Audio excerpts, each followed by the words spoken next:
ഒരു യാത്ര പോയാലോ? വേറെ എവിടേക്കല്ല കേട്ടോ, വീട്ടിലേക്കാണ്. യാത്ര തുടങ്ങിയപ്പോൾ തന്നെ നല്ല വിശക്കാനും തുടങ്ങി.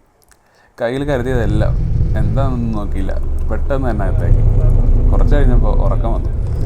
ഒന്ന് ഉറങ്ങി എഴുന്നേറ്റപ്പോഴേക്കും കണ്ട കാഴ്ച ഇതായിരുന്നു. ബ്ലോക്ക് പെട്ട് കിടക്കായിരുന്നു വണ്ടിയൊക്കെ. ഒടുവിൽ ഒരു 11:30 മംഗലാപുരത്തേക്ക് എത്തേണ്ട ബസ്സായിരുന്നു. ആ ബസ് മംഗലാപുരത്തെത്തിയത് 2 മണിയോടടുത്തു.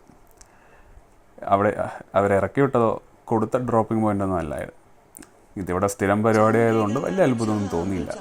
എന്തോ ഭാഗ്യത്തിന് കിട്ടിയ ഒരു ഓട്ടോയിൽ കയറിയതുകൊണ്ട് ട്രെയിൻ പിടിക്കാൻ പറ്റി.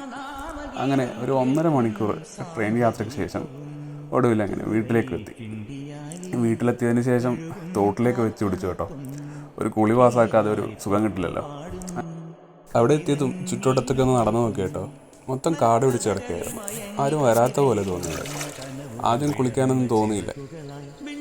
അങ്ങനെ കുളിയൊക്കെ കഴിഞ്ഞ് വീട്ടിലെത്തിയപ്പോൾ അച്ചാച്ചനൊക്കെ ചുറ്റോട്ട് തന്നെ ഇരിക്കുന്നുണ്ടായിരുന്നു. പിന്നെ കുറച്ചൊക്കെ അച്ചാച്ചനുമായിട്ട് സംസാരിച്ചും പിള്ളേർ സെറ്റുമായിട്ട് അടിപൊളിയൊക്കെ കൂടി കഴിഞ്ഞപ്പോൾ കഴിച്ചുറങ്ങാനുള്ള സമയമായി. അപ്പോൾ ശരി എന്നാൽ.